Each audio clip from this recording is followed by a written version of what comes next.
అందరికీ నమస్తే అండి. నా పేరు ధర్మచందు అండి. నేను Andhra Pradesh special police officer association state secretary మాట్లాడుతున్నాను. ఈరోజు విషయం ఏమంటే, రాష్ట్రంలో ఉన్న స్పెషల్ పోలీస్ ఆఫీసర్ అందరూ కూడా సమన్వయం పాటించండి, పోలీసు శాఖని గౌరవించండి, ప్రభుత్వాన్ని గౌరవించండి. ఎక్కడ కూడా ఎటువంటి అవాంఛనీయ సంఘటనలు చేయకండి.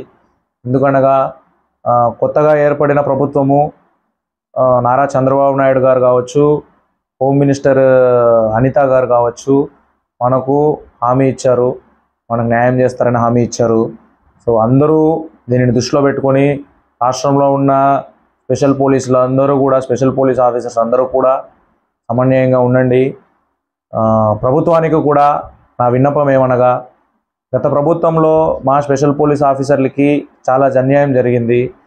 అప్పటి నుంచి కూడా ఎన్నో హేళనలు, అవమానాలు భరిస్తూనే ఉన్నారు. ఇప్పటికైనా సరే మా వాళ్ళకి న్యాయం చేస్తారని ఆశిస్తున్నాను.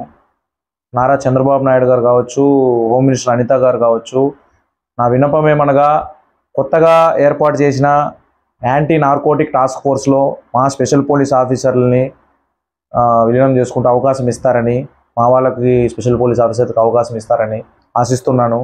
మా వాళ్ళు గతంలో 2020-21 సంవత్సరములో గంజాయి కావచ్చు, నాటుసారాయి కావచ్చు, ఎర్రచందనం కావచ్చు, ఇసుక కావచ్చు, ఇలా అక్రమ రవాణాలు ఎన్నో పట్టడంలో, ఛేదించడంలో కేసెస్లో కూడా చాలా అనుభవం ఉంది.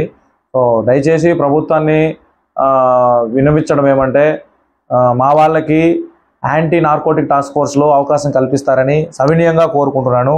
థ్యాంక్ యూ సో మచ్ అండి. Thank you.